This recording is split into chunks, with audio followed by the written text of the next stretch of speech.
Binigyang pansin, inang taimtim ang dalangin. Aming Diyos, sa aming Panginoon, magandang umaga po. Isang pagpapala para sa aming lahat. Ang kami po ay magsama-sama para kayo ay purihin, para kayo ay pasalamatan. Humihingi kami sa inyo ng kapatawaran sa lahat ng aming mga pagkukulang, pagkakamali, pagkakasala. Pakalinisin niyo kami ng inyong banal na dugo, aming Diyos.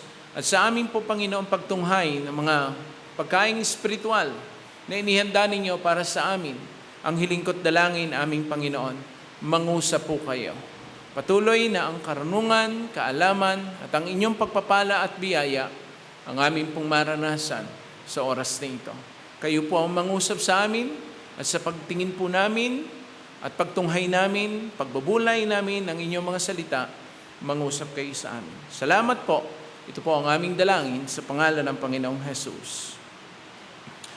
Matthew 15, 22, 26 to 28. May isang Kanineya na naninirahan doon. Lumapit siya kay Jesus at nagmakaawa. Hinabi niya, Panginoon, anak ni David, maawa kayo sa akin. Ang anak kong babae ay sinasaniban ng lubhang pinahihirapan ng masamang espiritu.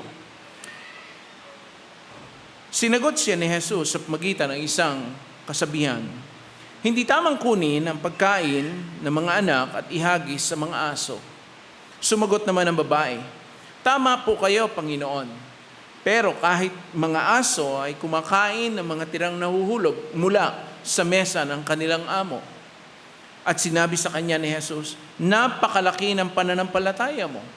Mangyayari ang ayon sa hinihiling mo, at nang sandaling iyon ay gumaling ang anak ng babae. Matindi po yung salitang iyon ng Panginoong Jesus na yung babae tawaging parang hindi siya pangkaraniwan. Parang hayop. Di ba? Masakit po yan kung sasabihin sa atin yon. Na lumalapit ka, humihingi ka ng tulong, tapos ganun ang isasagot sa iyo. Pero alam nyo, pagsubok lang yon ng Panginoon doon sa babae. Sapagkat, ang sinabi po rito ay pinagpala siya ng Panginoon dahil sa kanyang pananampalataya. Dahil siya ay lumapit sa Diyos. Ang tanong, are you honest with God when you pray? Do you really talk to God when you pray? Tanungin po kaya natin ngayon ang ating sarili, tapat ka ba sa iyong pagdarasal? Kinakausap mo ba talaga ang Diyos kapag ikaw ay nagdadasal sa Kanya? Gaano ka kaseryoso? Kung gusto mong mapabuti ang iyong buhay panalangin, maging tapat sa pagpapahayag ng nilalaman ng iyong damdamin katulad ng ginawa ni Hannah, a mother who dedicated herself to pray earnestly. 1 Samuel 1, 12-16. Habang nananalangin si Hannah, ang bibig niya ay pinagmamasdan ni Eli. Gumagalaw ang kanyang mga labi, ngunit hindi naririnig ang kanyang tinig sapagkat siya ay nananalangin lamang sa sarili. Dahil dito, inakala ni Eli na siya'y lasing. Kaya lumapit ito at sinabi sa kanya, tama na yung paglalasing mo. Tigilan mo na ang pag-inom ng alak at magpakatino ka na. Hindi po ako lasing, sagot ni Ana. Ni hindi po ako tumitikim ng alak. Ang damdamin ko po'y naghihirap at idinudulog ko kay Yahweh ang aking kalagayan. Huwag po sana ninyong isipin na ang inyong lingkod ay masamang babae. Ipinapahayag ko lamang ang matinding paghihirap ng aking damdamin. Hannah was barren, deeply depressed, and mocked. Siya po ay tinutuya, pinagtatawanan ng second wife ng kanyang asawa na si Elkanah. Dahil siya ay isang baog at walang anak. Pero ang naging tugon niya sa kanyang kalagayan, she didn't get angry. Instead, he poured out his feelings to God through sincere prayer. Sa halip na magalit, sa halip na magtampo, anong ginawa niya? Ibinuhos niya ang kanyang damdamin sa Panginoon sa pananalangin. Ang aral, ang isang ina na nagtitiwala sa Diyos ay patuloy na lumalapit sa presensya ng Panginoong Jesus upang idulog ang kanyang hangarin na nais makamit sa buhay. Dahil taimtim na pakiusap, Pinaghimalaan si Hana at tinugon ng Diyos ang kanyang kahilingang magkaanak. 1 Samuel 1:19-20, the entire family got up early the next morning and went to worship the Lord once more. Then they returned home to Ramah. When Elkanah slept with Hannah, the Lord remembered her plea. And in due time, she gave birth to a son. She named him Samuel, for she said, I asked the Lord for him. Tinugon ng Panginoon ang dasal na ito. Ano pa, kung gusto mong mapabuti ang iyong buhay panalangin, maging tapat sa pagpapahayag ng iyong damdamin, katulad ng ginawa ni Ruth. A woman longing to be a mother, sincerely praying to the new God. Ruth 1:6-12. Nang mabalitaan ni Naomi na pinagpala ng Panginoon ang bayan niya sa pamagitan ng pagbibigay sa kanila ng mabuting ani, naganda siya at ang mga manugang niya para bumalik sa Huda. At habang naglalakbay na sila pabalik sa Huda, sinabi ni Naomi sa dalawang manugang niya, bumalik na lang kayo sa inyong ina. Pagpalain nawa kayo ng Panginoon sa mabuti ninyong pakikitungo sa mga yumao ninyong asawa at sa akin. At loobin sana ng Panginoon na magkaasawa kayong muli para magkaroon kayo ng maayos na kalagayan sa panibagong tahanan. Pagkatapos, hinalikan sila ni Naomi. Humagulhol sila at sinabi sa kanya, sasama kami sa inyo sa pagbabalik ninyo sa kababayan ninyo. Pero sinabi ni Naomi, umuwi na kayo, mga anak. Bakit pa kayo sasama sa akin? Akala nyo ba magkakaasawa pa ako at magkakaanak ng mga lalaking mapapangasawa nyo? Hindi na maaari dahil matanda na ako. Ito po hindi bagong kwento sa atin. Naririnig natin ito palagi. Ituloy natin ang kwento, Ruth 1:14-15. At umiyak na naman sila ng malakas. Pagkatapos, hinalikan ni Oprah ang biyena niya at umuwi. Pero si Ruth naman ay nagpaiwang kasama ni Naomi. Hinabi ni Naomi, bumalik na ang bilas mo sa mga kababayan niya at sa kanyang Diyos, kaya sumama ka na rin sa kanya.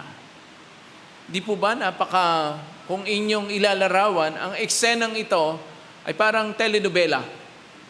Diba? Napipicture niyo ba yung kwento?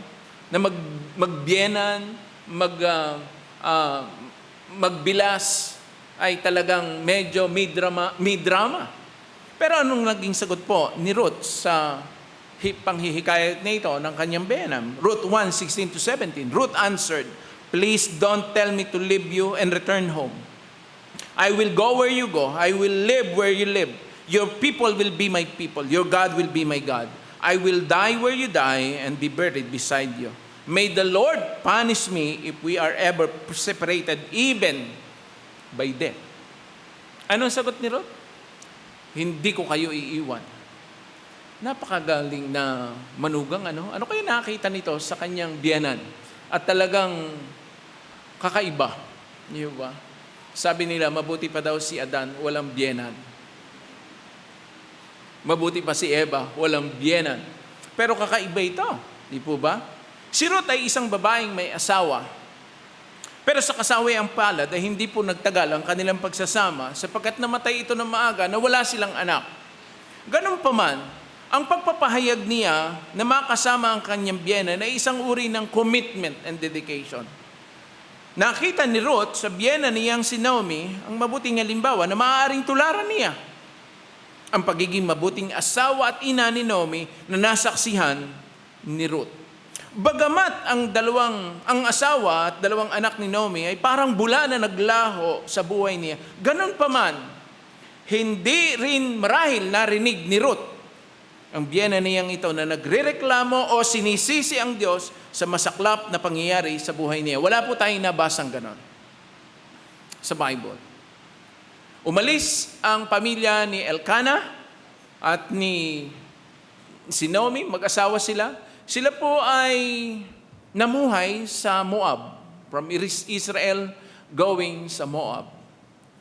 At masaklap po ang kanilang naranasan. Marahil ang mabuti ring halimbawa ni Naomi ang naging inspirasyon ni Ruth na talikuran ang kanyang kinalakihang bayan. Ang kinamulatang Diyos at kahit ang sariling magulang ay kanyang iniwan upang kilalanin at paglingkuran ang bagong Diyos kahit hindi niya lubos na ito ay nakikilala. The Bible doesn't specifically say that Ruth prayed. But throughout this beautiful story, mababasa po natin at nabasa natin ang magandang kwento ng magbiyenang ito na talagang walang iwanan hanggang kamatayan. Ang sabi ni Ruth, parusahan ako ng Diyos kung loobin niya na tayo ay maghiwalay. Unless na kamatayan lang po ang maghiwalay sa atin. As a result of Ruth's acceptance of Naomi's God and her gentle caring for her mother-in-law, God blessed Ruth with a husband, Boaz, and then a son. Sa Israel po, pagka ang isang babae namatay nang walang anak, kultura at batas po sa kanila na pakakasalan ito ng immediate relative nung kanyang pamilya para hindi mawala yung lahi nung namatay na lalaki para magtuloy-tuloy. So wala nang anak si Naomi na lalaki, pero ang pinakamalapit nilang kamag-anak ay si Boaz. So pinakasalan ni Boaz si Ruth. At nangyari po ang lahat ng iyon. At kung ating babasahin, napakaganda ng kwento ng buhay ni Ruth. Ang aklat ni Ruth ay nagpapakita ng isang magandang halimbawa ng pagmamahal sa pamilya, dedikasyon sa isang Hebrew woman na tinawag niyang mother-in-law, at ang hindi kumukupas na kagandahan ng isang buhay na nakatuon sa pagsunod sa mga utos ng Diyos. Masasabi nating ang mabuting pag-uugali ni Ruth ay isang uri ng pananalangin. Sapagkat ang pananalangin ay hindi lamang po sa pamagitan ng pagsasalita, kundi ipinapakita rin ito sa mabubuting gawa. Hindi yung matapos mo mag-pray and then kinalimutan mo na. No, hindi po. It is a commitment. Pag sinabi mo sa Panginoon, Lord, mahal kita, I love you, ipakikita mo yon araw-araw. Parang pag sinabi ng lalaki at babae sa harap ng altar na kamatayan lang ang maghihiwalay sa atin, hindi yung basta salita lang. Ipapakita yon sa kanyang araw-araw na pamumuhay. Tatalikuran niya ang kanyang pagiging binata, ang kanyang pagiging dalaga, at sila'y magsasama bilang mag-asawa. Hindi lang yun salita. At yun na nakita natin kay Ruth. Ano pa? Kung gusto mong mapabuti ang iyong buhay panalangin, maging tapat sa pagsasabi ng nilalaman ng iyong damdamin. Katulad ng ginawa ni Sarah. A mother who doubted but still prayed even in her old age. Genesis 18:2-14. Habang nagmamasid siya, may nakita siyang 3 lalaki na nakatayo sa di-katlayuan. Tumayo siya agad at dali-daling sumalubong sa kanila. Yumukod siya sa kanila bilang paggalang at sinabi, Panginoon, kung maaari, dumaan po muna kayo rito sa amin. Magpapakuha po ako ng tubig para makapaghugas kayo ng mga paa ninyo at makapagpahinga sa lilim ng punong kahoy na ito. Kukuha rin po ako ng pagkain para sa inyo upang may lakas pa kayo o may lakas po kayo sa inyong paglalakad. Ikinagagalak ko pong mapaglingkuran kayo habang nandito kayo sa amin. At sumagot sila, sige, gawin mo kung ano ang sinasabi mo. Ngayon, sa verse 9, nagtanong ang mga panauhin kay Abraham, nasaan ang asawa mong si Sarah? Sumagot siya, naroon po sa loob ng tolda. Ang isa sa mga panauhin ay nagsabi, tiyak na babalik ako rito sa ganito ring panahon. Sa susunod na taon at magkakaroon ng anak na lalaki ang asawa mong si Sarah. Nakikinig pala si Sarah sa pintuan ng tolda na nasa likod lamang ni Abraham. Matanda na silang dalawa ni Abraham at huminto na nga ang buwan ng dalaw ni Sarah. Tumawa si Sarah sa kanyang sa sarili at napag-isip-isip, sa katandaan kong ito, masisiyahan pa ba akong sumiping sa asawa ko na matanda na rin para magkaanak kami? Nagtanong agad ang Panginoon kay Abraham, bakit tumatawa si Sarah at sinabi, magkakaanak pa ba ako ngayong matanda na ako? May bagay ba na hindi magagawa ang Panginoon? Tulad ng sinabi ko, babalik ako rito sa ganito ring panahon, sa susunod na taon, at magkakaroon ng anak na lalaki, si Sarah. Si Sarah po, ang babaeng matagal nang nagnanais, nagpaplano at nananalangin na magkaroon po ng anak. Sa edad na 90 years old, parang pambihira na yatang magkaanak pa sa panahong ito. Di ba? hindi pa rin siya nakakatanggap ng tiyak na sagot sa kanyang panalangin. Hanggang isang araw, inimbitahan ng kanyang asawa ang 3 bisita sa kanilang tahanan para mananghalian. Nung una, si Sarah po ay nagdududa at tumatawa pa. Pero nagkatotoo ang sinabi ng mga bisita, nagdalang tao si Sarah at pinanganak niya si Isaac. Genesis 21, 1-7. Ngayon, inalala ng Panginoon si Sarah ayon sa kanyang ipinangako. Nagbuntis si Sarah at nanganak ng lalaki kahit matanda na si Abraham. Isinilang ang sanggol sa panahon ng sinabi noon ng Diyos. Pinangalanan ni Abraham ang sanggol na Isaac. At nang 8 araw na ang sanggol, tinuli siya ni Abraham ayon sa iniutos sa kanya ng Diyos. Nang ipanganak si Abraham, 100 taong gulang na, o 100 taong gulang na si Abraham. At sinabi ni Sarah, pinatawa ako ng Diyos. At kahit sino makarinig tungkol sa nangyari sa akin, ay matatawa rin. Hindi ba kayo natatawa? 100 years old, magpapas dede pa, di ba? Parang hindi yata, yun? Sino kaya ang makapagsasabi kay Abraham na makapagpapasuso pa ako ng sanggol? Pero nagkaanak pa ako kahit matanda na siya. Di ba? Parang awkward na yata yun, sa atin. Parang ang hirap po atang makita yung uugod-ugod na 100, may gitnang 100 taon. Ewan ko po, parang ang hirap pong isipin yon kung sa panahon natin ngayon. Hindi po ba? A child in her old age, longed for, prayed for, and hoped for a child that came as a direct answer from God. Kahit nagdududa nung una, tumawa pa si Sarah and took matters into her own hand by offering her slave or to her husband. Pero sinagot pa rin ng Diyos ang kanyang dasal at tinupad ng Diyos ang kanyang pangako. Bakit po? Kasi nainip si Sarah. Ang ginawa niya, sinugo niya na yung kanyang katulong kay Abraham at ito na lang ang iyong anakan para magkaanak ako para sa kanya. Ganun pa man, hindi nagbago ang pangako ng Diyos.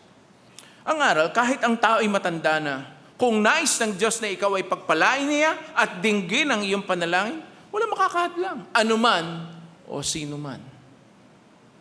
Dahil walang bagay na hindi kayang gawin ng Diyos, basta't ginusto niya. May magagawa ka ba? Wala. Kahit naman magtatawa ka pa, kahit nasabihin mong nagdududa ka pa, kung gusto kanyang pagpalain, walang makapagsasabi at walang sino man ang makakahadlang. Kung gusto mong mapabuti ang iyong buhay panalangin, maging tapat sa pagpapahayag na nilalaman ng iyong damdamin, katulad ng ginawa ni Elizabeth.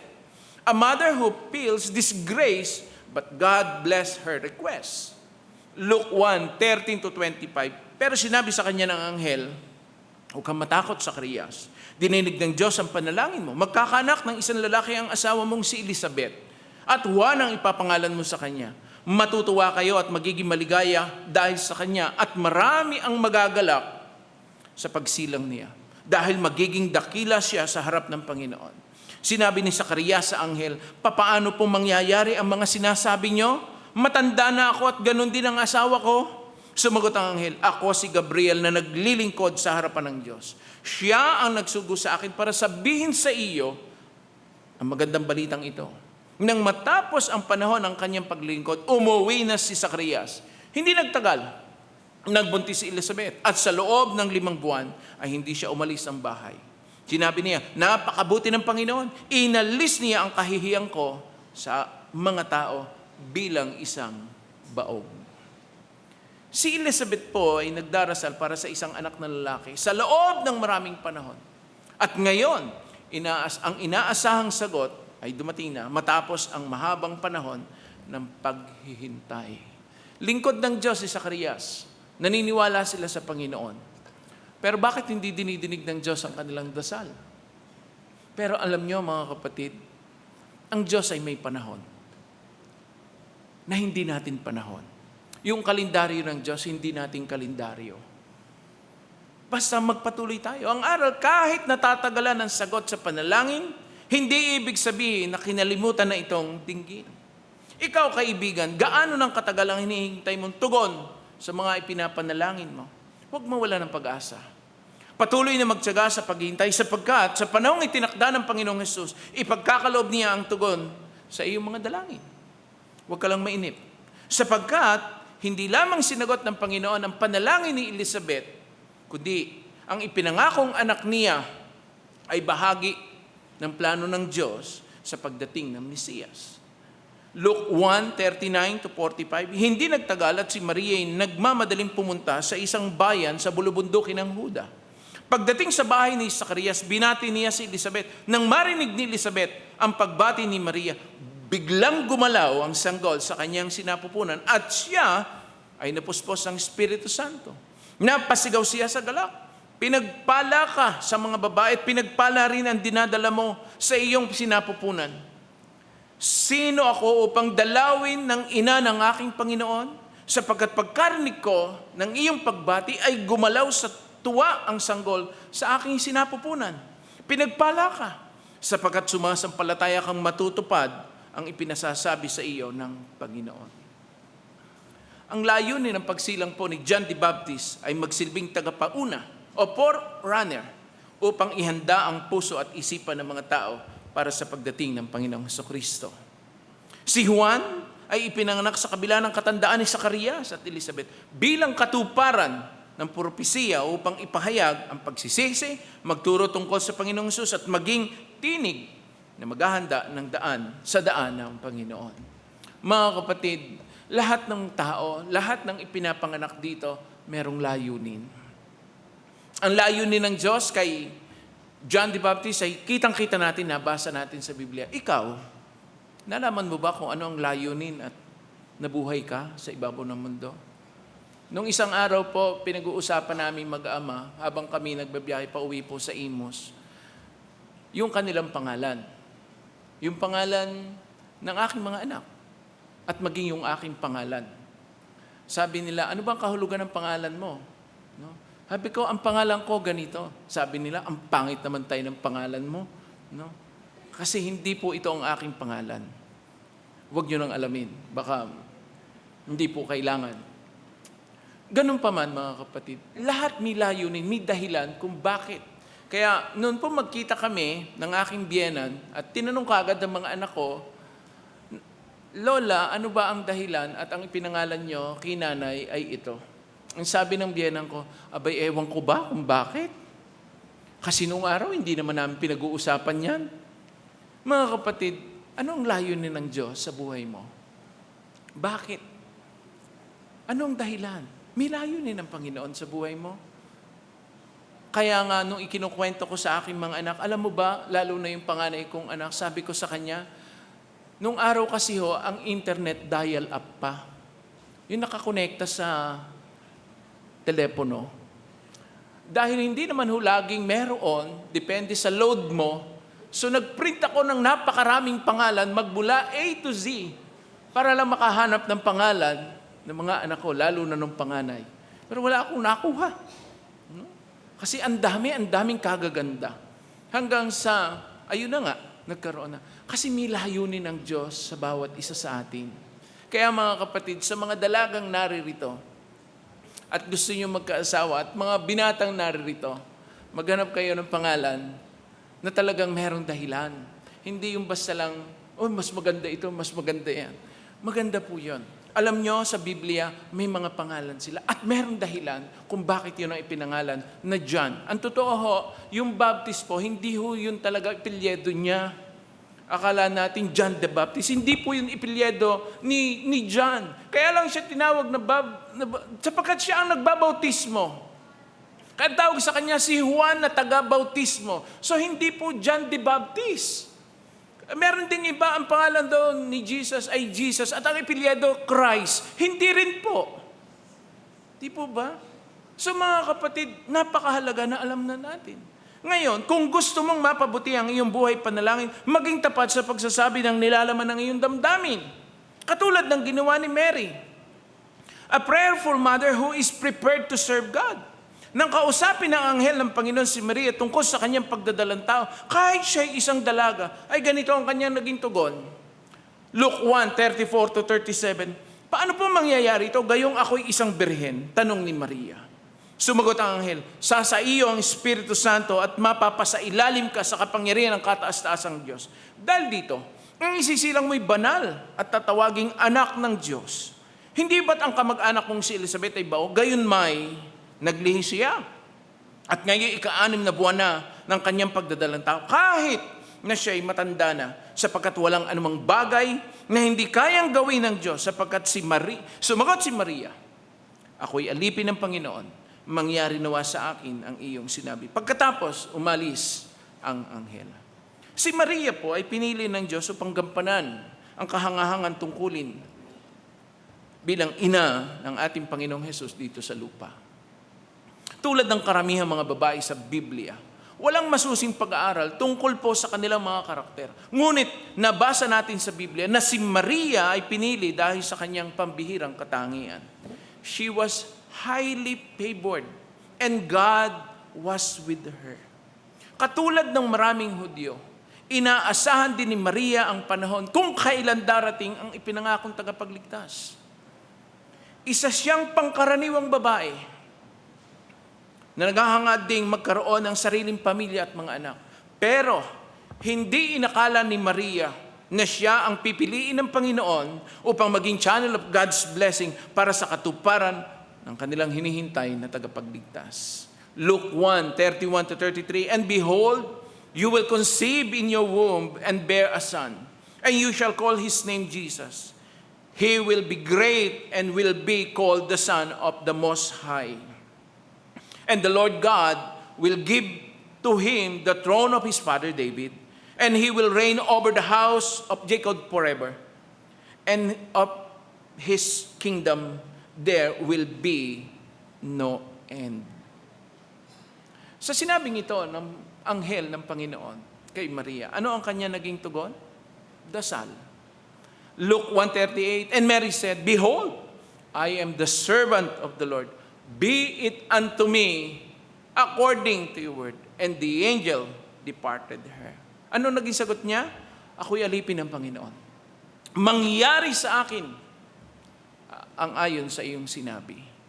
Ikaw, taimtim din ba ang pananalangin mo tulad ni Maria para maging lingkod ng Panginoon?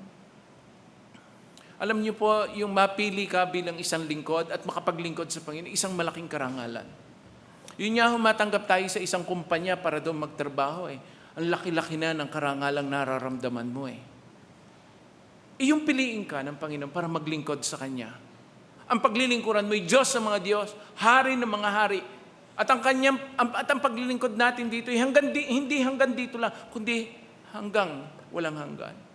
Handa mo bang talikuran ang iyong ang mabuting kalagayan tulad ni Maria at harapin ang mga panunuya, pag-uusig at kahihiyan para lamang tuparin ang kalooban ng Diyos? Sa ngayon, mga kapatid, madali sa ating tanggapin ang kwentong ito ni Maria na ang isang dalaga ay nabuntis ng walang kinikilalang ama. Dahil tapos na ang kwento ni Maria at alam natin ang happy ending. Pero kung ikaw ang nasa kalagayan ni Maria noon, ano ang gagawin mo? Masasabi mo rin ba ayon sa sinabi ni Maria sa anghel ng Panginoon, be it unto me according to your word, na maging dalagang ina? Alam po ninyo nung araw, dahil masyado pong malapit ang mga magkakamag-anak, nung panahon po ngayon, nang sinabi po ito, wala pa pong nagmamigrate sa iba-ibang mga lugar. Marami po sa mga barangay, kung bayan-bayan, magkakamag-anak ang lahat. So, alam ang balita, totoo yung kasabihan na may tainga ang lupa, may pakpak ang balita. May maililihim ka ba? Nung panahon na yun. Ngayon po, pwede yun eh. Bakit to? Kasi sa bahay natin, lalo na kung nakatira ka sa subdivision, di mo naman kamag-anak yung kapitbahay mo eh. Isang taon na nga kayo, hindi nagbabatian eh. Pero nung panahon ni Mary, kung kayo po'y lumaki sa probinsya, may lihim ba doon na hindi na lalaman? Hindi. Bulgar lahat. Pero pwede mo bang gawin ang ginawa ni Maria at sabihin sa Panginoon, ako'y alipin ng Diyos, mangyari nawa ang kalooban ng Diyos sa akin, ang maging dalagang ina. Mahirap yon, mga kapatid. Mahirap yung ganong desisyon. Ang totoo, nung malaman ni Joseph, gusto niyang hiwalayan si Mary. Bakit? Kalalaki kong tao eh. Pakakasalan ko, nagdadalang tao na, hindi ako ang ama. Pero alam natin ang kwento, mga kapatid. At napakaganda ng kwento. Luke 9:23-24. Then Jesus said to all the people, If any of you want to be my followers, you must forget about yourself. You must take up your cross every day and follow me. If you want to save your life, you will destroy it. But if you give up your life for me, you will save it.